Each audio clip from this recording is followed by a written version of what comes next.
All right, one of my favorite tasks, the cow and chicken task. It's a very classic task. So I think most algebra teachers would probably go straight to solving by a system of linear equations. And I'm going to let x equal the number of cows. And then I'm going to let y equal the number of chickens.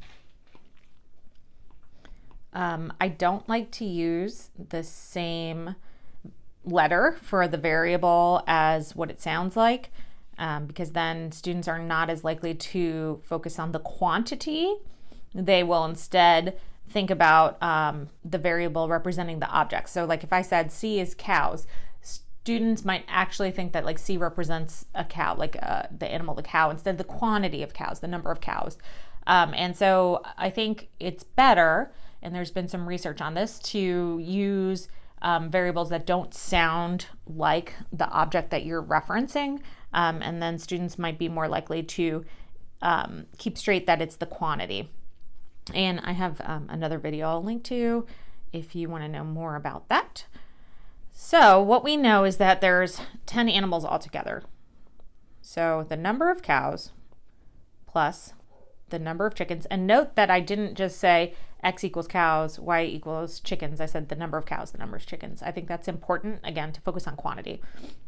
Equals 10 animals altogether. So x plus y will give you 10 animals altogether. And now we have to account for the legs.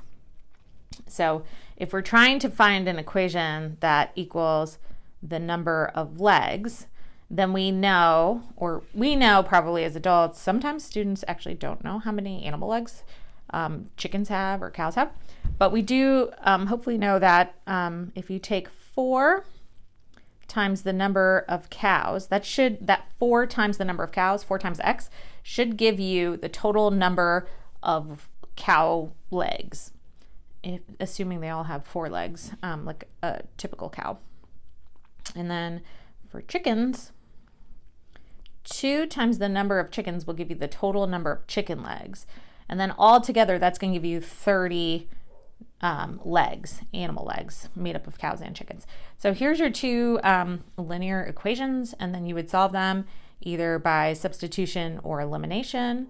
I did use this task with younger children, and they do a lot of guess and checking, but I'll just show you one of my favorite solutions. I think I put this in the video also, that you could just draw 10 animals and make them all generic animals for now.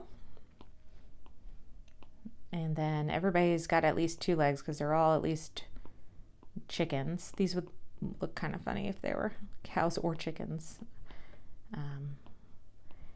And so if I count that up, that's 20 legs.